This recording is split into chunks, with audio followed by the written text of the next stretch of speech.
بسم اللہ الرحمن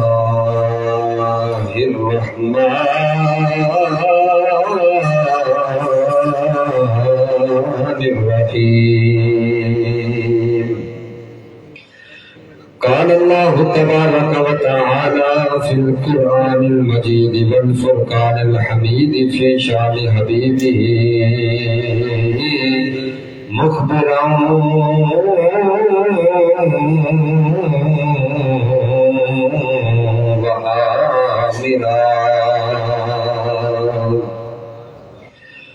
والشمس وضحاها والقمر إذا تلاها والنهار إذا جلاها والليل إذا يغشاها والسماء وما بناها والأرض وما طحاها والنفس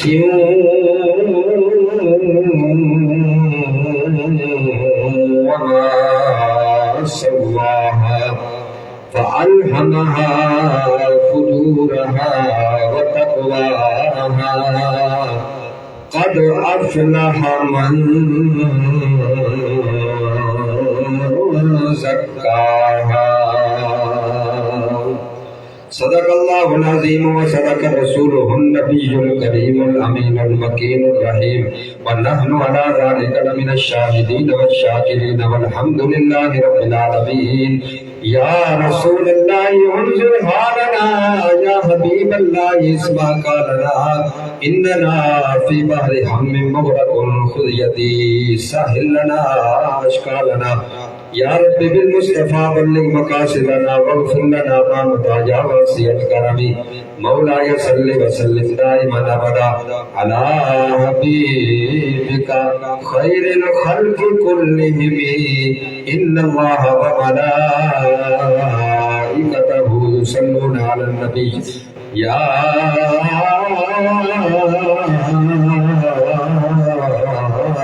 أيها الذين آمنوا صلوا عليه وسلموا تسليما. سارے پڑھو صلی اللہ علیہ یا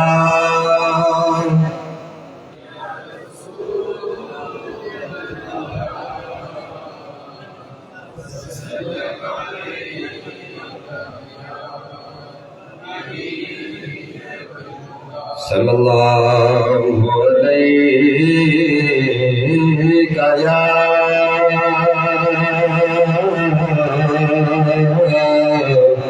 رسول اللہ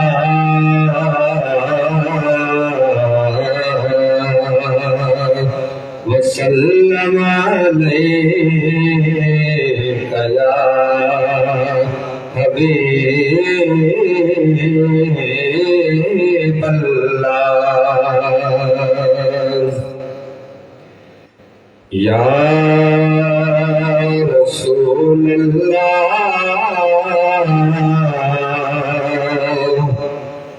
تیرے در کی فضاؤں کو سلام. یا رسول اللہ تیرے در کی فضاؤں کو سلام. یا رسول اللہ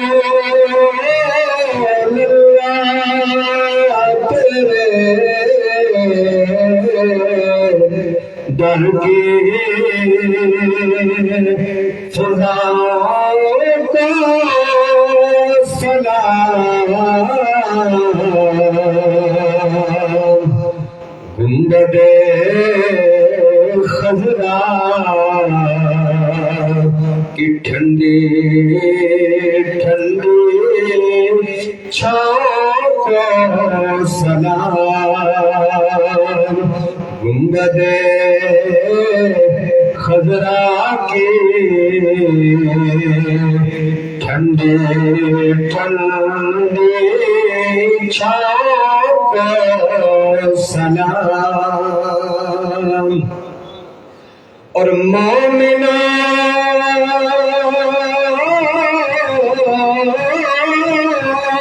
پڑھتے رہو اپنے آقا پہ درود. بلند آواز ہے کو سبحان اللہ. مومنا پڑھتے رہو تم اپنے آقا پہ درود. ہے فرشتوں کا وظیفہ الصلاۃ والسلام. ہے فرشتوں کا وظیفہ الصلاۃ والسلام. اور اللہ حضرت کیا خوب بیان فرماتے ہیں تیری نسل پاک میں ہے بچہ بچانے کا. تیری نسل پاک میں ہے بچہ بچانے کا. تو ہے اہل نور تیرا سب گھرانہ نور کا. تو ہے اہل نور تیرا سب گھرانہ نور کا. اور حاصل ناد میں وہ سنی ہوں جمیل قادری مرنے کے بعد. میں وہ سنی ہوں جمیل قادری مرنے کے بعد. میرا لاشا بھی کہے گا الصلاۃ والسلام. جو زندگی میں درود پڑھتا رہا ہے وہ مر کے بھی یہی کہے گا. اور جو چاہتا ہے کہ جب آخری سانس ہو میری زبان پہ درود پاک ہو پڑھے میرا لاشا بھی کہے گا الصلاۃ. میرا لاشا بھی کہے گا الصلاۃ. یا رسول اللہ تیرے در کی فضا کو سلام. اللہ عز و جل جل جلالہ و عم نوالہ کی حمد و ثنا ذکر و اذکار کے بعد 30ویں پارے میں سے سورۃ الشمس کی پہلی 9 آیات آپ کے سامنے تلاوت کرنے کا شرف حاصل کیا. دعا ہے کہ اللہ تبارک و تعالی میری زبان پہ کلمہ حق جاری کرنے کی، آپ سب کو سن کر سمجھنے کی، ہم سب کو اس پر عمل کرنے کی توفیق عطا فرمائے. حضرات عزیز وقار، میں اکثر یہ کہا کرتا ہوں، شاہ عبد العزیز محدث دہلوی بہت بڑے محدث گزرے ہیں، ان کا یہ قول ہے کہ کسی نے سوال ان سے پوچھا، یہ بات مجھے اس وقت ذہن میں آتی ہے جب میں محفل میں دیکھتا ہوں لوگ جمائیاں لے رہے ہیں، باسیاں لے رہے ہیں، سو رہے ہیں، تو یہ بات اس وقت میرے ذہن میں بڑی آتی ہے۔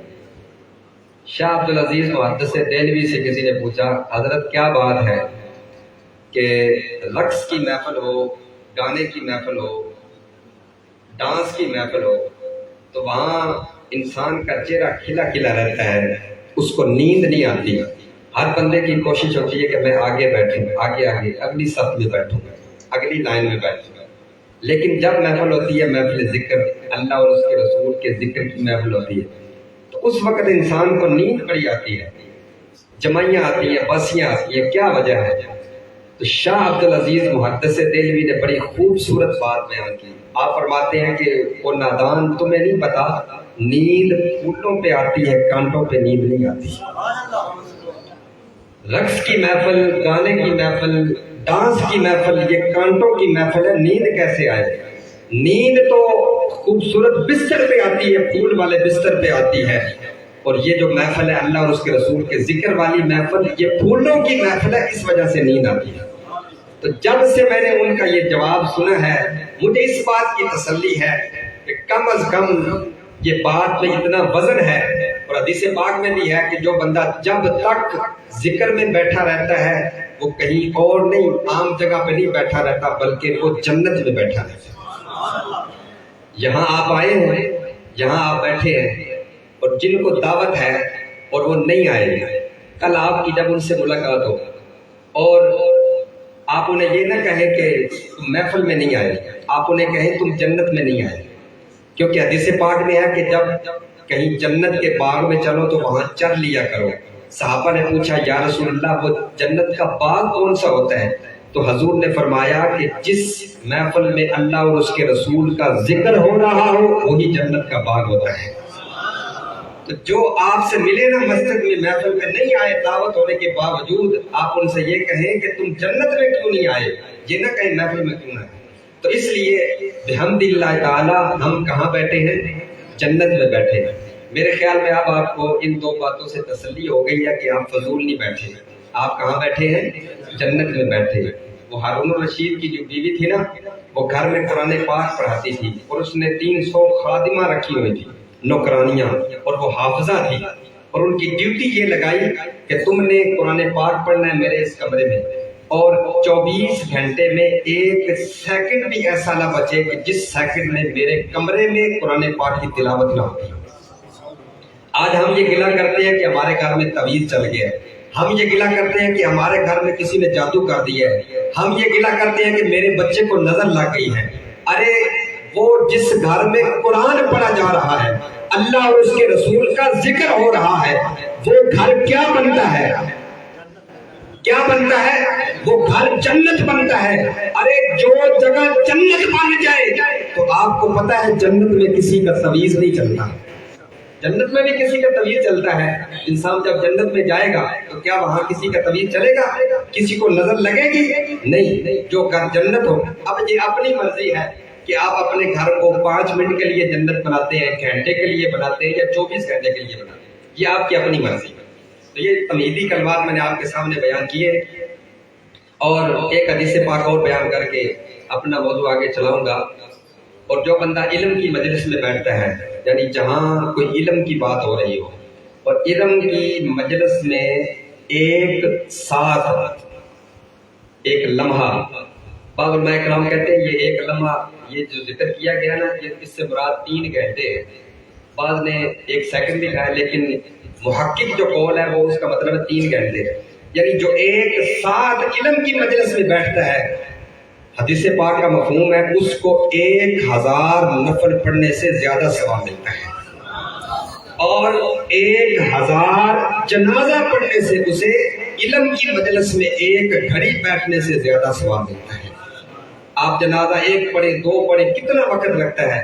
1000 نفل پڑھیں، کتنا وقت لگتا ہے؟ اور آپ محفل میں 3 گھنٹے ہی بیٹھ جائیں، اللہ تبارک و تعالیٰ 1000 نفل سے بھی اور 1000 جنازہ پڑھنے سے بھی زیادہ ثواب دیتا ہے۔ میں نے آپ کے سامنے سورۃ الشمس اس کی آیا مبارکہ 9 آیا مبارکہ آپ کے سامنے تلاوت کی۔ انسان اس دنیا میں آیا ہے، حضور علیہ الصلوۃ والسلام اور باقی انبیاء کرام آئے، ان کا مقصد تھا نفس کی اصلاح کرنا۔ کیا مقصد تھا؟ نفس، یہ تو اندر انسان کا ہے۔ نفس انسان کا سب سے بڑا دشمن ہے، شیطان سے بھی زیادہ دشمن ہے۔ ہم تو کہتے ہیں نا کہ ہمیں شیطان نے ورگلایا، شیطان سے بڑا دشمن یہ ہمارا نفس ہے۔ اس کی دلیل کیا ہے؟ ہر بات کی کوئی دلیل ہوتی ہے نا، میں نے بات کی ہے، اس کی دلیل بھی ہونی چاہیے۔ دلیل یہ ہے کہ جب شیطان کو اس بات نے ورگلایا تھا کہ میں نے آدم کو سجدہ نہیں کرنا، وہ تو خود شیطان تھا، ابھی تو وہ شیطان بنا ہی نہیں تھا۔ اس نے جب کہا انا خیر منہ، اس نے جو یہ الفاظ کہے میں آدم سے بہتر ہوں، میں سجدہ نہیں کروں گا، رب کے خلاف ان حکم کی خلاف ورزی کی، تو اس کو کس نے ورگلایا تھا؟ بولیے، یہ اس نفس نے۔ تو پتہ چلا کہ یہ نفس شیطان سے بھی زیادہ خطرناک ہے۔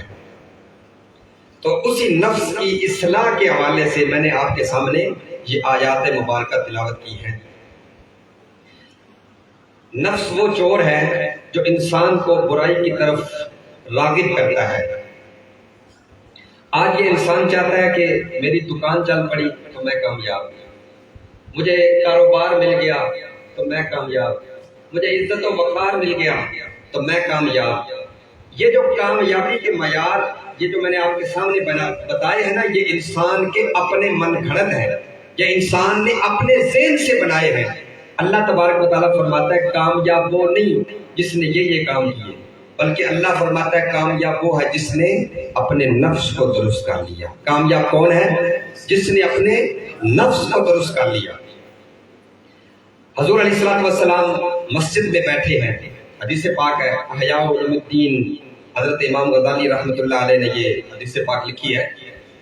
آپ فرماتے ہیں کہ حضور علیہ الصلوۃ والسلام نے مسجد میں تبلیغ کی اور نفس کی بات کر رہے ہیں۔ نفس کی بات کرتے کرتے جہنم کی بات ہو رہی، جہنم کی آگ کی بات ہو رہی ہے۔ ایک صحابی اٹھتے ہیں اور اٹھ کے مسجد سے باہر آتے ہیں اور باہر آ کر اپنی قمیض اتارتے ہیں۔ قمیض اتار کر، عرب کی گرمی ہے اور تپتی ریت ہے، قمیض اتار کر نیچے لیٹ جاتے ہیں۔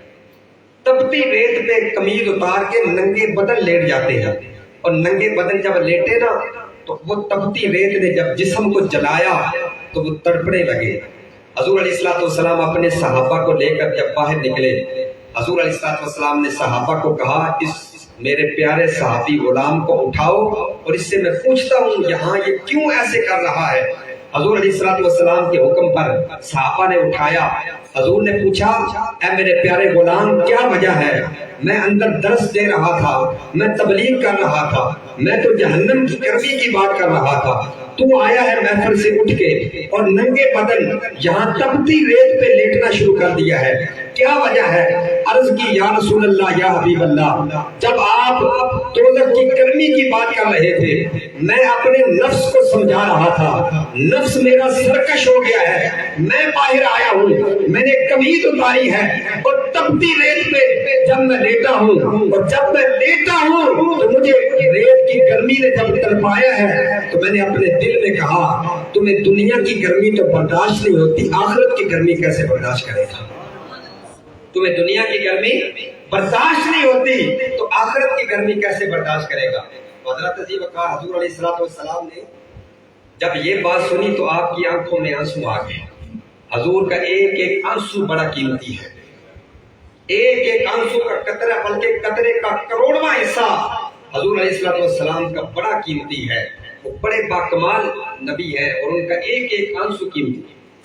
ایک عام بندہ اگر رو پڑے نا اللہ کے خوف سے، اللہ کے ڈر سے، دوزخ کے عذاب سے، قبر کے عذاب سے، ایک عام بندہ رو پڑے، اس کی آنکھوں سے یہ پلک سے آنسو نکل پڑے، قیامت کے دن جب اس کو خدا نخواستہ یہ حکم ہوگا کہ اس کو اس کے گناہوں کی وجہ سے جہنم میں اسے پھینکا جائے، وہ ایک آنسو جو اللہ کے خوف کی وجہ سے دنیا میں نکلا ہوگا، وہ آنسو اللہ کی بارگاہ میں آڑ بن جائے گا، رکاوٹ بنے گا۔ یا اللہ، یہ تیرے خوف سے دنیا میں رویا تھا، اس کو اس خوف سے رونے کی وجہ سے جہنم میں نہ پھینک۔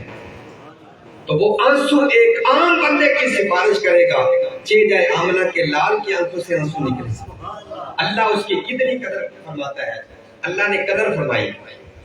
حضور علیہ السلام کی آنکھ مبارک سے آنسو نکلا، اور آنسو نکلا تو اللہ تبارک و تعالیٰ نے حضرت جبریل امین فرشتوں کے سردار کو حضور کی بارگاہ میں بھیج دیا۔ جب حضرت جبریل امین حضور کی بارگاہ میں آئے اور آ کے حضور کی بارگاہ میں دست بستہ سلام عرض کرتے ہیں اور کہتے ہیں یا رسول اللہ، اللہ آپ کو سلام فرماتا ہے اور آپ کی خیریت پوچھ رہا ہے۔ اے محبوب، تم کیسے ہو؟ کیا شان ہے اور محب اور محبوب کی کیا آپس میں باتیں ہیں۔ جب یہ باتیں ہوئی اور اس وقت حضرت جبریل امین نے یہ خوشخبری دی، یا رسول اللہ، یہ جو آپ کا غلام ہے نا، پیارا غلام، آپ کی تبلیغ سن کر جب آپ دوزخ کی بات کر رہے تھے، جہنم کی گرمی کی بات کر رہے تھے، اور یہ تپتی ریت پہ ننگے جسم سے یہ لیٹا ہوا تھا، اللہ تبارک و تعالیٰ فرماتا ہے اس عمل کی وجہ سے میں نے اسے اپنا محبوب بنا لیا ہے۔ کیا کر لیا ہے؟ محبوب بنا لیا۔ آج یہاں میں کسی سے ہاتھ کھڑا کراؤں نا، کون عاشق ہے، کون محب ہے؟ محب بننا بڑا سوکھا ہے، محبوب بننا اوکھا ہے۔ ہر بندہ یہ دعویٰ کرتا ہے کہ میں عاشق ہوں، میں حضور کا عاشق ہوں، میں اللہ کا عاشق ہوں، لیکن مزہ تو تب ہے کہ اللہ اور اس کے رسول کہیں کہ میں اس کا عاشق ہوں، اس بندے کا۔ محبوب بننا اوکھا ہے، محب بننا اوکھا ہے۔ اللہ تبارک و تعالیٰ کے اس فرشتے نے کیا کہا؟ یا رسول اللہ، اللہ یہ پیغام دے رہا ہے کہ اس نے یہ جو عمل کیا ہے نا، اپنے نفس کو سدھارنے والا، تپتی ریت پہ جو لیٹا ہے، اس عمل کی وجہ سے اللہ تبارک و تعالیٰ نے اسے کیا بنا لیا ہے؟ اپنا محبوب بنا لیا ہے۔ حضور علیہ السلام کو یہ خوشخبری دے کے وہ فرشتہ چلا گیا۔ حضرت دی وقار جدو حضرت جبریل امین اور فرشتوں کا سردار حضور دی بارگاہ میں سلام پیش کر کے ایک خوشخبری دے کے چلا گیا ہے، یا رسول اللہ، اللہ تبارک و تعالیٰ پیغام پہ دینا ہے، اللہ نے اس غلام کو اپنا محبوب بنا لیا ہے۔ حضور نے جدو یہ گل سنی، وہ فرشتہ اپنی ڈیوٹی میں واپس چلا گیا ہے۔ حضور علیہ السلام نے اپنے سارے صحابہ کو بلا لیا ہے اور بلا کے حضور نے آخیا ہے، اے میرے صحابہ، جاؤ اس میرے پیارے صحابی کو چلے جاؤ جس صحابی کے بارے اللہ نے ایک خوشخبری دیتی ہے، اے اللہ دا محبوب بن گیا ہے، جاؤ اس دے کول چلے جاؤ۔ عرض کیتی، یا رسول اللہ، یا حبیب اللہ، کی جا کے کرنا ہے؟ حضور نے جب اے آخیا، اے میرے صحابہ، او دے کول چلے جاؤ اور جا کے ارد گرد ایک دائرہ بنا کے آخو، اے حضور دے اللہ دے پیارے محبوب، اے حضور دے پیارے محبوب، ساڈے واسطے دعا کرو۔ اگر کوئی بیمار ہے تو بیماری کی دعا کروائے، اگر کسی نو رزق چاہیے تو رزق کی دعا کرے، اگر کسی نو کوئی اور چیز چاہیے اس صحابی کو جا کے دعا کروائے۔ قربان جائیے اس صحابی دی شان تے جدے کول دعا کروان واسطے اللہ دا نبی اپنے صحابہ نو پیا بھیجدا ہے، اپنے صحابہ نو، اس صحابی کو، اس صحابی نو شان کس وجہ تو ملی؟ کس وجہ تو ملی؟ کہ انہاں اپنے نفس دی اصلاح کی کوشش کی تھی۔ اب جب حضور کے صحابہ اس صحابی کے پاس گئے دعا کروانے کے لیے، اس کے ارد گرد دائرہ بنا لیا اور اس کے آس پاس کھڑے ہو گئے اور کھڑے ہو کے کہتے ہیں کہ ہم، اس نے پوچھا کیوں آئے ہو؟ کہا حضور نے ہمیں بھیجا ہے تمہارے پاس دعا کروانے کے لیے۔ ادھر حضور نے بھیجا ہے صحابہ کو دعا کروانے کے لیے، ادھر جب حضور تنہا رہ گئے ہیں اور تنہا اللہ کی بارگاہ میں فریاد بات کرتے ہیں یا اللہ میں نے صحابہ کو بھیجا ہے اس صحابی کی طرف، یا اللہ یہ جو صحابہ اس صحابی سے دعا کرانے کے لیے جا رہے ہیں اس صحابی کو اچھی اچھی دعائیں کرنے کی توفیق عطا فرما۔ ادھر صحابہ دعا کروانے کے لیے گئے ہیں، ادھر حضور دعا فرما رہے ہیں اس میرے پیارے غلام کو ان غلاموں کے لیے اچھی اچھی دعائیں کرنے کی توفیق عطا فرمائے۔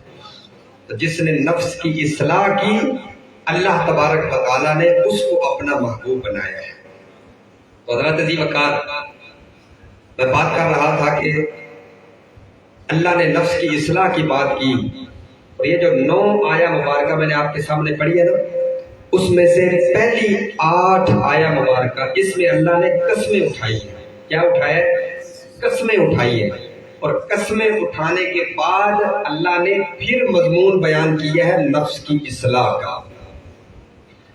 میں ایک مثال دیتا ہوں، اگر ایک بندہ آپ کے پاس آئے اور وہ آپ سے کوئی بات کہے، آپ اس کی بات کو نہ مانیں، فرضیہ نہ مانیں، تو وہ قسم اٹھائے آپ کے سامنے، تو آپ اس کی بات کو کچھ کوشش کریں گے کہ ہو سکتا ہے اس کی بات سچی ہو، یہ قسم اٹھا رہا ہے اللہ کی قسم اٹھا رہا ہے، تو اللہ کی قسم اٹھا رہا ہے، ہو سکتا ہے اس کی بات سچی ہو۔ تو حضرت عزیز وقار اگر وہ 1 مرتبہ نہیں بلکہ 2 مرتبہ قسم اٹھائے تو آپ کہیں گے کہ اس کی بات میں مزید زیادہ تاکید ہے، اس کی بات زیادہ سچی ہے۔ لیکن اگر وہ 2-3 مرتبہ 4 مرتبہ قسم اٹھائے تو اس کے کلام میں وزن پیدا ہوتا جائے۔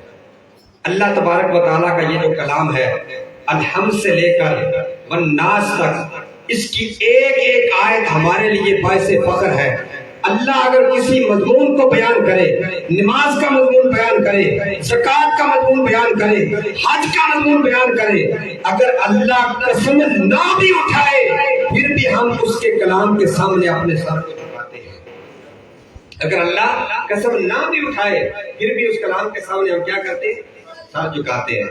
لیکن اللہ ہی اگر کسی مضمون کو بیان کرنے کے لیے ایک قسم اٹھا لے تو ہم کہیں گے ویسے ہی اللہ کا کلام بڑی تاکید والا ہے، تو اللہ نے تو قسم اٹھائی ہے، یہ تو اور زیادہ تاکید والا ہے، یہ تو تھی ایک قسم۔ اب اگر اللہ تبارک و تعالیٰ کسی مضمون کو بیان کرنے کے لیے 1 نہیں 2 قسمیں اٹھائے، کلام میں اور زیادہ وزن ہوگا۔ یہاں اللہ نے بات تو کرنی تھی نفس کی اصلاح کی، اللہ نے اس مضمون کو بیان کرنے کے لیے 1 نہیں 2 نہیں 4 نہیں 10 نہیں 11 قسمیں اٹھا کے کہا ہے کامیاب ہے وہ شخص جس نے اپنے آپ کو درست کر لیا۔ کتنی قسمیں اٹھائی ہیں؟ 11 قسمیں۔ پتہ یہ چلا کہ نفس کی اصلاح کا جو موضوع اور مضمون ہے یہ بڑا اہم موضوع ہے۔ حضرت عزیز وقار اللہ تبارک و تعالیٰ نے نفس کی اصلاح کی گل کرنی ہے، 1 نہیں 2 نہیں 5 نہیں 10 نہیں بلکہ 11 قسمیں اٹھائی نے۔ اللہ تبارک و تعالیٰ نے فرمایا والشمس وضحاها والقمر اذا تلاها والنهار اذا جلاها والليل اذا يغشاها والسماء وما بناها والارض وما طحاها والنفس وما سواها۔ اللہ تبارک و تعالیٰ نے 11 قسمیں اٹھائی نے۔ کدی قسم اٹھائی ہے؟ اللہ پہلے فرماتا ہے میں سورج دی قسم ہے، پھر فرماتا ہے میں دی روشنی دی قسم ہے، پھر فرمایا میں چاند دی قسم ہے، پھر فرمایا میں دن دی قسم ہے، پھر فرمایا میں رات دی قسم ہے، پھر فرمایا میں آسمان دی قسم ہے، پھر فرمایا آسمان بنان والے دی قسم ہے، پھر فرمایا میں زمین دی قسم ہے، اور فرمایا اس زمین کو بچھان والے دی قسم ہے، پھر فرمایا میں نفس دی قسم ہے، اور پھر فرمایا نفس نو درست اور متوازن کرن والے دی قسم ہے۔ یا اللہ تیرا کلام ویسے ہی بڑا تاکید والا ہے، اگر تم اپنے کلام تے قسم نہ بھی اٹھاوے اسی پھر بھی اس کے سامنے اپنا سر جھکا لیں۔ یا اللہ تو 11 قسم اٹھا کے کیوں بیان کر رہے ہیں؟ اللہ تبارک و تعالیٰ فرماتا ہے اے میرے منن والو میں خالق ہوں کے اعلان کر رہا اپنے دل دماغ اور قلب متوجہ کر کے سن لو، میں قسم اٹھا کے کہنا، مینوں قسم ہے ان ساری چیزاں دی جن نے اپنے آپ نو درست کر لیا ہے، جن نے اپنے آپ نو درست کر لیا ہے۔ تے پتہ چلیا نفس دا یعنی اصلاح کرنا یہ سب تو بڑا کام ہے، سب سے بڑا کام اپنے نفس کی اصلاح کرنا۔ آج ہم یہاں آئے بیٹھے ہیں تو کس وجہ سے آئے بیٹھے ہیں کہ ہم نے ساری زندگی، پچھلا سال گزرا، شب برات میں ہم نے عبادت کی، گناہوں کی معافی مانگی، اللہ کی بارگاہ میں رو رو کر دعائیں مانگی، اللہ نے ہمیں امید ہے معاف کر دیا ہوگا۔ پھر ہم انسان ہے، انسان کی فطرت ہے، گناہوں میں مبتلا ہوتا ہے، اور اللہ کو بھی وہ بندے بڑے پسند ہیں جو بندہ گناہ کرے پھر اللہ کی بارگاہ میں توبہ کرے، گناہ کرے اور پھر اللہ کی بارگاہ میں آئے اور توبہ کرے، اپنے نفس کی درست کی بات کرے، اپنے نفس کی اصلاح کی بات کرے۔ اللہ تبارک و تعالیٰ کو وہ بندہ بڑا پسند ہے۔ حضرت ابراہیم علیہ السلام اللہ کے پیارے نبی ہیں، اللہ کے پیارے خلیل ہیں۔ حضرت ابراہیم علیہ السلام کو جب اللہ تبارک و تعالیٰ نے معراج کروائی نا، معراج، انبیاء، کئی ایسے انبیاء کرام آئے جن کو اللہ تبارک و تعالیٰ نے اپنے اپنے انداز سے معراج کروائی۔ حضرت ابراہیم علیہ السلام کو معراج کروائی پہلے آسمان پہ۔ کہاں کروائی؟ بلند آواز سے بولو۔ جب آپ براق پر سوار ہو کر، اور ایک کون ہے، آپ پتھر پر سوار ہوئے، پتھر پر یا براق پر سوار ہو کے جب آپ پہلے آسمان پہ گئے نا، پہلے آسمان پہ، تو وہاں پہلے آسمان پہ اللہ تبارک و تعالیٰ نے آپ کی نگاہ کی وسعت اتنی کر دی، آپ کو پوری کائنات کا ایک ایک ذرہ نظر آ گیا، پوری کائنات کا ایک ایک ذرہ نظر آ گیا۔ ارے یہ وہ نبی تھے جو حضور کے مقتدی تھے، اور یہ پہلے آسمان پہ گئے تھے۔ پہلے آسمان پہ جانے کی وجہ سے اللہ نے انہیں اتنی نگاہ عطا فرمائی، کائنات کا ایک ایک ذرہ نظر آ گیا ہے۔ اس نبی کا کیا عالم ہوگا جو نبیوں کا سردار ہے، لامکاں پہ گیا تھا۔ آج کہتے ہیں کہ حضور کو دیوار کے پیچھے کا علم نہیں، کہتے ہیں لوگ اتنے بدبخت ہیں۔ ہم آنے والی نسلوں کو اگر یہ ان کا عقیدہ بتائیں، ان گستاخوں کا یہ عقیدہ بتائیں اپنے بچوں کو کہ ہم اس نبی کا کلمہ پڑھتے ہیں جس نبی کو دیوار کے پیچھے کا علم نہیں، یہ کتابوں میں لکھا ہوا یہ بات، اس نبی کو دیوار کے پیچھے کا علم نہیں، تو وہ بچے کیا کہیں گے جو سائنس پڑھنے والے ہیں؟ سائنس تو اتنی آگے پہنچ گئی ہے، اتنا علم غیب سائنس کو ہے، پیٹ میں کیا ہے، بچہ ہے، بچی ہے، کئی معاملات، وہ بچے کیا کہیں گے کہ سائنس تو سب کچھ جانتی ہے، جس نبی کا ہم کلمہ پڑھتے ہیں اسے دیوار کے پیچھے کا بھی علم نہیں۔ یہ ان کا عقیدہ ہے۔ ایک مقتدی نبی، اس کا یہ عالم ہے نگاہ کا کہ کائنات کا ذرہ ذرہ نظر آ گیا، تو نبیوں کے سردار کی نگاہ کا کیا عالم ہوگا۔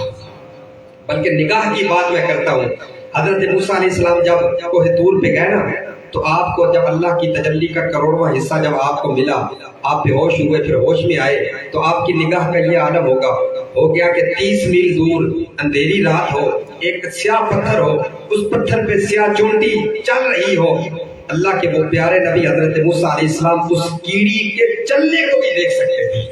کتنے میل دور؟ 30 میل دور، اور اللہ کی تجلی کا کروڑواں حصہ پڑا ہے۔ جس نے اللہ کو ڈائریکٹ جا کے دیکھا ہو، اس کی نگاہ کا کیا عالم ہوگا۔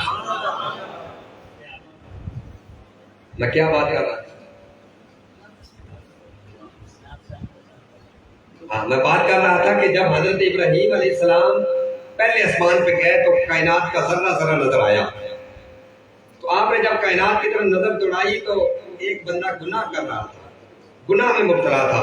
حضرت ابراہیم فطرت پاک، نیک آدمی، اللہ کے نبی، معصوم نبی، گناہ سے نفرت کی، رب کی بارگاہ میں دعا کی، یا اللہ یہ بندہ گناہ کر رہا ہے، تیرا ہو کے جس مقصد کے لیے تو نے پیدا کیا ہے اس سے ہٹ کر کے تیری نافرمانی کر رہا ہے، یا اللہ اس بندے کو ہلاک کر دے۔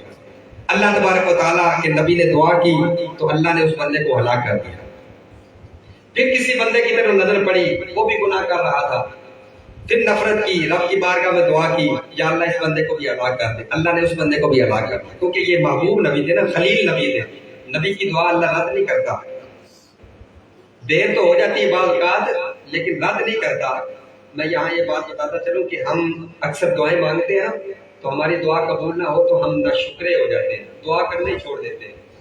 میں یہ بتاؤں کہ حضرت آدم علیہ السلام نے دعا کی، معافی کی، 300 سال روتے رہے ہیں، 300 سال بعد ان کی دعا قبول ہوئی۔ ایک نبی کی دعا اتنی لیٹ ہو سکتی ہے، عام بندے کی دعا لیٹ نہیں ہو سکتی۔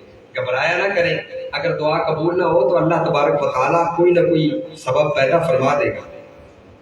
تیسرے بندے کو دیکھا گناہ کرتے ہوئے، یا اللہ یہ تیری نافرمانی کر رہا ہے، اس کے لیے بھی بددعا کی، اس کے لیے بھی کہا اس کو ہلاک کر دے، تو اللہ نے اسے بھی ہلاک کر دیا۔ اب دیکھا چوتھے بندے کو، اب اللہ کے نبی حضرت ابراہیم علیہ السلام اس بندے کی ہلاکت کے لیے ہاتھ اٹھا کے دعا کرنے والے تھے، یا یہ کہنے والے تھے یا اللہ اس بندے کو ہلاک کر دے۔ اللہ نے اپنے اس نبی کو وہاں روک لیا، کہا اے میرے خلیل، میں نے پہلی تیری بات مانی، دوسری تیری بات مانی، تیسری میں تیری بات مانی، تو میرے بندوں کی ہلاکت کے لیے دعا نہ کر، مجھے اپنے بندے بڑے پیارے ہیں، میں اپنے بندوں سے 3 طرح کا سلوک کرتا ہوں، اگر وہ گناہ کرے تو توبہ کرنے میں اس کو معاف کر دیتا ہوں۔ یہ پہلا طریقہ ہے، اگر وہ گناہ کرے اور توبہ کرے میں اس کو گناہ کو معاف کر دیتا ہوں، یا اگر وہ گناہ کرے اور توبہ کرے بغیر اس دنیا سے چلا جائے تو اس کی نیک اولاد ہو، نیک اولاد اس کے لیے دعا کرے، اس کی وجہ سے میں اس کو بخش دیتا ہوں۔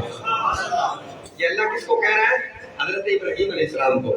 یا میں وہ خود توبہ کرتا ہے تو میں اس کے گناہ معاف کر دیتا ہوں، یا اس کی نیک اولاد ہوتی ہے وہ اس کے لیے دعا کرتی ہے تو اس کی دعا کی وجہ سے میں اس کے والدین یا جس کے لیے وہ دعا کر رہا ہے میں اس کو بخش دیتا ہوں۔ توبہ بھی خود نہ کرے اور نیک اولاد بھی نہ ہو دعا کرنے والی، دعا کرنے اللہ تبارک و تعالیٰ ہماری نیک اولاد ہو۔ اور میں اسی وجہ سے ہر خطبے میں آج کل یہ ضرور کہتا ہوں کہ اپنے گھر کا ماحول اسلامی رکھیں، اسلامی ماحول پیدا کریں، اسلامی ماحول پیدا کریں۔ آج بندہ یہ سمجھتا ہے کہ بچی تو اس نے قتل کیا، اس بندے نے، اگر میں گھر میں لبرل رہا ہوں یا سیکولر ہوں، میں اسلامی ماحول میرے گھر میں نہیں ہے، میں نے کون سی بچی کو قتل کیا؟ اگر آپ نے نہیں کیا ہو سکتا ہے کوئی ایسا کارنامہ سرزد ہو جائے، یا اگر بچوں کی تم تربیت نہیں کر رہے اسلامی، بچوں کو اسلامی تربیت نہیں کر رہے، آنے والی نسلیں اس بات میں مبتلا ہو، یہ کبھی نہ سمجھے اس نے کیا ہے میں نہیں کرا، میں نہیں کر رہا، ایسا کبھی نہ سمجھے، بلکہ اللہ اور اس کے رسول کے احکام کو گھر میں پھیلائیں۔ حضور علیہ السلام، حضرت ابراہیم علیہ السلام نے وہ 2 باتیں میں نے کی، تیسری بات نیک اولاد بھی نہ ہو، خود بھی توبہ نہ کرے، تو اللہ تبارک و تعالیٰ فرماتا ہے جب قیامت کا دن ہوگا اس وقت کسی بندے کو میں چاہوں گا تو بخش دوں گا، اگر چاہوں گا تو اس کو میں پکڑ لوں گا۔ اگر میں چاہوں گا کہ اس بندے نے دنیا میں بھی توبہ نہیں کی، اس کی اولاد نے بھی اس کے لیے دعا نہیں کی، اب اگر وہ بندہ میرے کٹہرے میں کھڑا ہوگا، اب میرا اگر دل کرے گا میں اپنے فضل سے اسے بخش بھی سکتا ہوں۔ پہلی بات، حضرت ابراہیم علیہ السلام نے جب ایک بار دعا کی، دوسری بار دعا کی، تیسری بار کی، چوتھی بار اللہ نے روک دیا، کہا میرے بندوں کی ہلاکت کے لیے دعا نہ کر، میں اپنے بندوں سے بڑا پیار کرتا ہوں، 3 طرح کا سلوک کرتا ہوں، اور اللہ نے فرمایا میں اپنے بندوں سے 70 ماؤں سے بھی بڑھ کر پیار کرتا ہوں۔ کوئی ہے فلسفی، کوئی ایسے پیمانے لے کے آئے کہ ماں کی محبت کا جو معیار ہے وہ کتنا ہے؟ آج تک کسی کو پتہ چلا ہے کہ ایک ماں کی محبت کا معیار کتنا ہے؟ نہیں پتہ چلا۔ جو ایک ماں کی محبت کا اندازہ نہیں لگا سکتا، وہ 70 ماؤں سے بھی بڑھ کر جو رب پیار کرتا ہے اس محبت کا کیسے اندازہ لگائے گا؟ یہاں مجھے 2 بھائیوں کی بات یاد آ گئی۔ 2 بھائی تھے، ان میں سے ایک گناہگار تھا، یا میرے والد گرامی آئے تھے، انہوں نے یہ بات کی اور پھر مجھے اس وجہ سے یاد آئی، انہوں نے درس قرآن دیا تھا۔ آپ فرماتے ہیں کہ 2 بھائی تھے، ان میں سے ایک گناہگار تھا اور ایک نیک تھا۔ جو نیک تھا نا وہ اپنے بھائی کو نصیحتیں کرتا رہتا تھا، بھائی گناہ چھوڑ دے، گناہ چھوڑ دے، نمازیں پڑھ، یہ کر، آخری وقت آئے گا تو تمہیں توبہ کی فرصت نہیں ملے گی، اس وجہ سے جب اس دنیا میں کوئی عمل نہیں کر سکو گے تو آخرت میں تمہارا ٹھکانہ جہنم ہوگا، خدا کے لیے توبہ کر لو۔ وہ بھائی اس کی بات نہیں مانتا تھا، حتیٰ کہ وہ وقت آیا، گناہگار بھائی کا آخری وقت آیا، بستر مرگ پہ تھا، بستر مرگ پہ جب وہ تھا تو اس وقت اس بھائی نے اس کے پاس آ کے کہا میں نے تمہیں نہیں کہا تھا اپنے گناہوں کی معافی مانگ لو؟ اب ساری زندگی گناہ کرتے کرتے اس بستر مرگ پہ پہنچ گئے ہو، اب تمہیں اللہ کیسے معاف کرے گا؟ اس نے یہ بات کی تو وہ بھائی بڑا سمجھدار تھا، ہے گناہ گار تھا لیکن عقل مند تھا۔ اس نے یہ بات کی، ایک سوال کیا اپنے بھائی سے، اے میرے بھائی، یہ بچے یہ بات ذرا غور سے سنیں۔ اس نے اپنے بھائی سے یہ سوال کیا، اے میرے بھائی یہ بتاؤ کہ بخشش کا معاملہ ویسے اللہ کے سپرد ہوتا ہے، اللہ بخشتا ہے، جنت دیتا ہے، دوزخ دیتا ہے، مجھے یہ بتاؤ اگر یہ بخشش کا معاملہ ہماری والدہ کے سپرد اللہ کر دے، اگر ہماری والدہ کے سپرد کر دے اور دونوں بھائی ہم والدہ کے پاس چلے جائیں، اللہ اس کے سپرد کرے اور کہے والدہ کو چاہے تو اپنے بیٹوں کو جہنم میں بھیج دو، چاہو تو اپنے بیٹوں کو جنت میں بھیج دو، مجھے یہ بتاؤ کیا ہماری والدہ ہمیں جہنم میں بھیجے گی؟ یہ اس نے سوال کیا، سوال بڑا دانشمندانہ تھا۔ دوسرا بھائی خاموش ہو گیا، سکتہ طاری ہوا، تھوڑی دیر بعد بولا اور کہتا ہے کہ ہماری والدہ تو ہم سے بڑا پیار کرتی ہے، اگر یہ معاملہ اللہ ہماری والدہ کے سپرد کرے تو ڈیفینیٹلی لازمی طور پر ہماری والدہ یہی فیصلہ کرے گی کہ ہمیں جنت میں بھیجے گی۔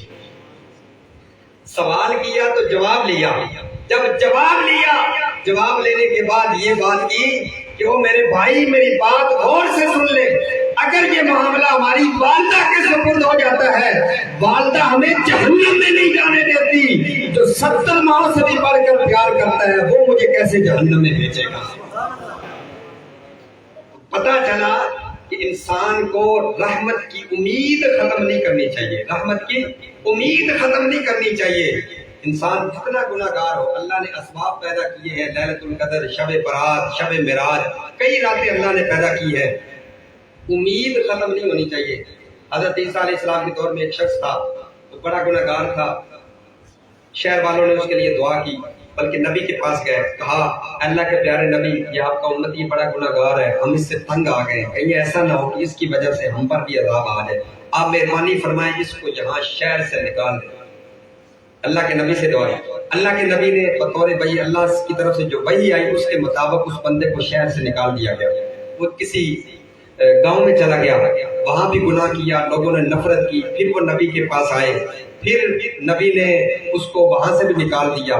اب وہ ویران جگہ پہ چلا گیا، جنگل میں چلا گیا، وہاں جا کر اب وہ تنہا ہے، وہاں جا کر تنہا ہے، نہ اس کی والدہ، نہ اس کا والد، نہ بیوی، نہ بیٹے، کوئی بندہ اس کے پاس نہیں، بیمار ہو گیا، بستر بھی اس کے پاس نہیں، کوئی پانی نہیں، کوئی کھانا نہیں، حتیٰ کہ بستر ایسے موت آنا آخری لمحات تھے، لیٹا ہوا ہے۔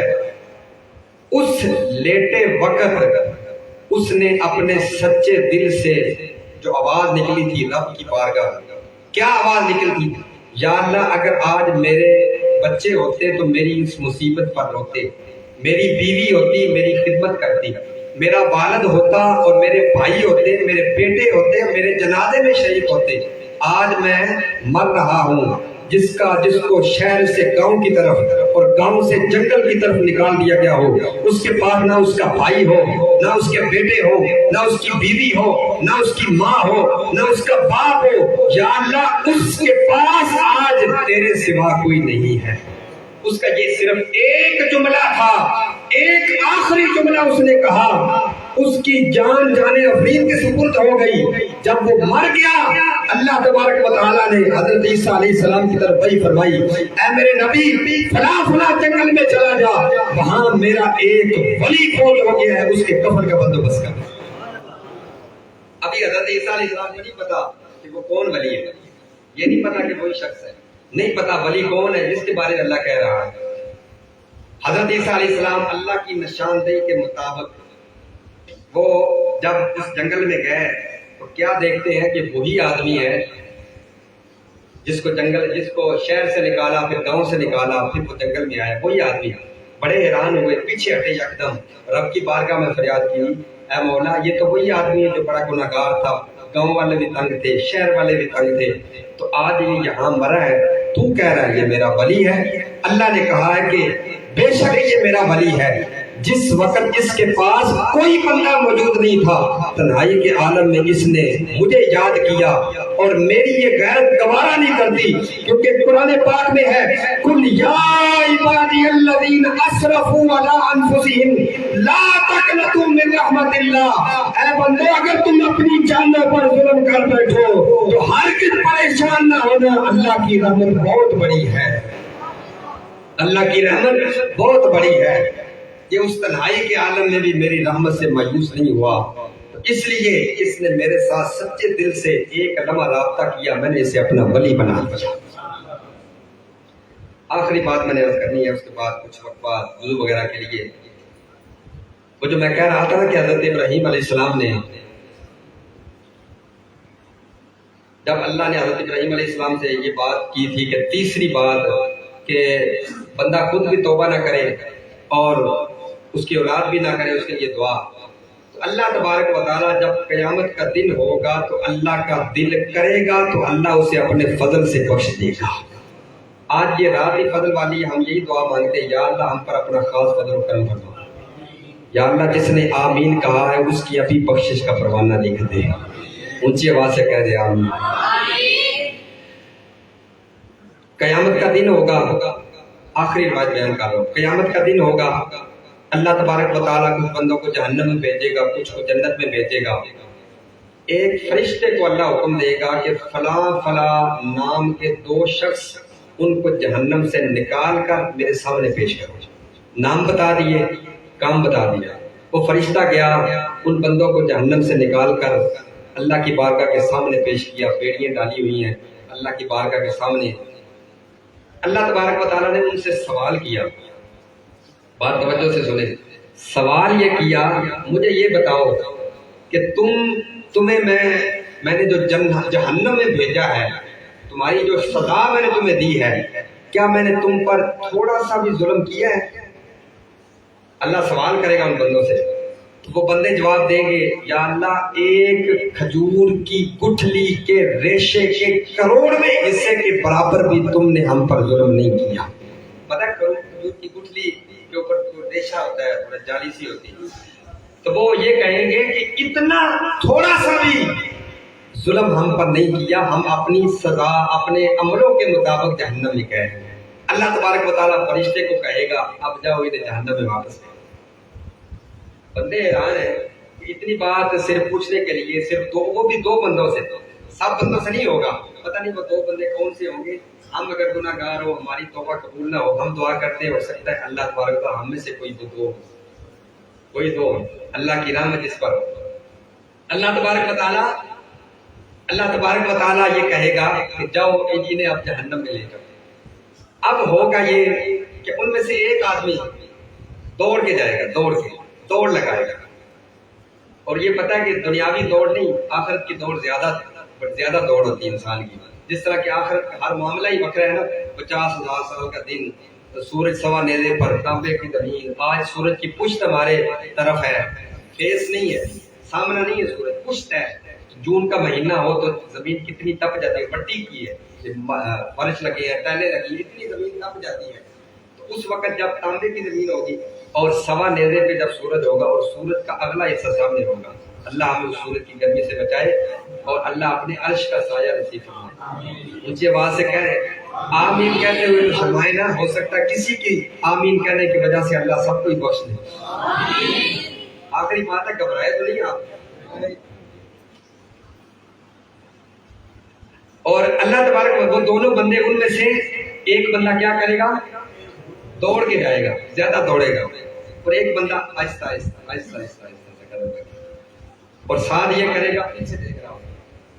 میرے یہ دوست ہیں بھائی وسیم صاحب، میں نے اگر کوئی خواہش کو اظہار کرنا ہو، مشورہ کرنا ہو، اکثر ہم بیٹھتے ہیں، ان سے بات کرتے ہیں، تو اللہ تبارک و تعالیٰ مجھے اس سے امید ہے کہ یہ مشکل حل کرے گا۔ یعنی ہر بندے کی امید ہوتی ہے نا، اور بھی کئی ساتھی ہیں، وہ بندہ آہستہ آہستہ چلے گا اور پھر پیچھے بھی دیکھے گا بار بار۔ اللہ تبارک و تعالیٰ اپنی شان کے مطابق مسکرائے گا، ہنسے گا، اور پھر اللہ فرشتوں کو کہے گا کہ ان دونوں بندوں کو دوبارہ میرے پاس لے آؤ، دونوں بندوں کو دوبارہ میرے پاس لے آؤ۔ وہ دونوں بندے اللہ کی بارگاہ میں حاضر ہوں گے۔ اللہ تبارک و تعالیٰ سے پوچھے گا، میں نے تم سے ایک سوال کیا تھا پہلے جب تم گئے تھے، جب میں نے پہلی مرتبہ تمہیں سزا سنائی تھی، اس انداز سے نہیں گئے جس طرح باقی لوگ گئے سزا سنائی اور تم چلے گئے ہو۔ اب جب تم دوبارہ جہنم میں جا رہے ہو، اس وقت ایک بندہ دوڑ کے جا رہا ہے، ایک بندہ آہستہ جا رہا ہے، پیچھے مڑ کے دیکھ رہا ہے، اس کی وجہ کیا ہے؟ وہ جو بندہ دوڑ کے جا رہا تھا نا، اس نے سب سے پہلے جواب دیا، اس نے کہا کہ یا اللہ میں نے ساری زندگی تیری نافرمانی کی ہے، ساری زندگی دنیا میں نے تیری نافرمانی کی ہے، آج مجھے اس بات سے ڈر لگ رہا تھا کہ ایک لمحہ اور تیری نافرمانی نہ ہو جائے، اس تیری نافرمانی سے بچنے کے لیے میں نے دوڑ لگائی اور دوڑ لگا کے میں جہنم میں جانا چاہتا تھا۔ اس نے یہ بات کی، اور وہ جو دوسرا شخص تھا، وہ جو آرام سے جا رہا تھا، پیچھے دیکھ رہا تھا، اس سے پوچھا بھائی تم کیوں آرام سے جا رہے تھے؟ اس شخص نے کہا کہ یا اللہ قرآن پاک تیرا ہے، قرآن پاک میں کہیں تو نے فرمایا لا تقنطوا من رحمت اللہ، کہیں تو نے فرمایا ومن یغفر الذنوب الا اللہ، کہیں تو نے کیا فرمایا وسعت رحمتی، میری رحمت بہت وسیع ہے، کہیں فرمایا میری رحمت سے مایوس نہ ہو، اور کہیں فرمایا ہے میرے سوا گناہوں کو بخشنے والا کون ہے؟ یا اللہ میں بار بار پیچھے مڑ کے دیکھ رہا تھا، پہلی مرتبہ دیکھا تو مجھے یہ آیت یاد آئی، دوسری مرتبہ مڑ کے دیکھا تو مجھے یہ آیت یاد آئی، تیسری مرتبہ مڑ کے دیکھا تو مجھے یہ آیت یاد آئی۔ اللہ تبارک و تعالی نے جب دونوں کی بات سنی، اللہ نے فرشتے کو حکم دیا، اے فرشتوں، جو بندہ آج بھی میری نافرمانی سے ڈر رہا ہے، آج میرے جلال کے سامنے میری نافرمانی سے اسے خطرہ محسوس ہو رہا ہے، اور جو بندہ آج بھی میری رحمت کی امید لے کے کھڑا ہے، میری غیرت یہ گوارا نہیں کریں گی میں انہیں جہنم میں بھیج دوں۔ اللہ کہے گا جاؤ انہیں اب میرے فضل سے جنت میں داخل کرو۔ تو وہ حضرت ابراہیم علیہ السلام کے وہ جو تینوں کور تھے پورے ہو گئے کہ پہلے انسان خود توبہ کرے، اگر خود نہ کر سکے تو بچہ اگر کوئی نیک ہے، اس کی مثال میں نے نہیں دی، پھر کبھی صحیح ویسے شارٹ بتا دیتا ہوں۔ وہ جو بچہ جب مدرسے میں گیا تھا، اس کا والد قبر میں تھا اور بچے نے مسجد میں پڑھا تھا بسم اللہ الرحمن الرحیم، اس بندے کو پہلے عذاب ہو رہا تھا، اور جب بچے نے پڑھا بسم اللہ الرحمن الرحیم، نبی پہلے گزرے تو عذاب ہو رہا تھا، دوسری مرتبہ گزرے تو اللہ کے پھول نچھاور ہو رہے ہیں۔ اللہ سے پوچھا یا اللہ کیا معاملہ ہے؟ اللہ نے کہا کہ اس کا ایک بیٹا آج پہلی مرتبہ مسجد میں گیا ہے اور اس نے بسم اللہ الرحمن الرحیم پڑھا ہے، اس بسم اللہ الرحمن الرحیم پڑھنے کی وجہ سے جو ہے اس کے والد کو بخش دی۔ اولاد نیک ہو تو انسان صالح ثواب کر سکتا ہے، ورنہ ہماری انگریزی کیسے پہنچے گی؟ Tolerance mean to be a pain اور ہارڈشپ ود پیشنس، یہ الفاظ کیسے پہنچے گی؟ ہماری جس طرح کے بی اے کی کتاب میں ایک جملہ بار بار آتا تھا بی اے کی انگلش میں، A man can be destroyed but not defeated، یہ بار بار یہ جملہ آتا ہے، جنہوں نے بی اے کیا انہوں کو پتا ہے۔ بے شک انگلش پڑھیں، سب کچھ پڑھیں، لیکن ترجیح دین کو دیں۔ کس کو دیں؟ دین کو ترجیح دیں، اسلام کو ترجیح دیں، تو اللہ تبارک و تعالی توبہ بھی قبول کرتا ہے، یا اس کی اولاد کی وجہ سے اسے معاف کر دیتا ہے، یا قیامت کا دن جب عدالت لگے گی اللہ چاہے گا اسے معاف کر دے گا، چاہے گا اسے پکڑ لے گا۔ دعا ہے کہ اللہ تبارک و تعالی ہمیں اس رات میں باقی جتنی رات رہ گئی زیادہ سے زیادہ عبادت کرنے کی توفیق عطا فرمائے، اور اللہ تبارک و تعالی ہمیشہ اپنی بارگاہ میں جھکنے کی توفیق عطا فرمائے۔ حضرت جی وقار ابھی آپ تشریف رکھیں، تھوڑا سا لنگر بھی ہے، تو لنگر یہاں ہی بیٹھیں گے، لنگر صفوں میں اپنی صفیں بنا لیں یہاں ہی، تو لنگر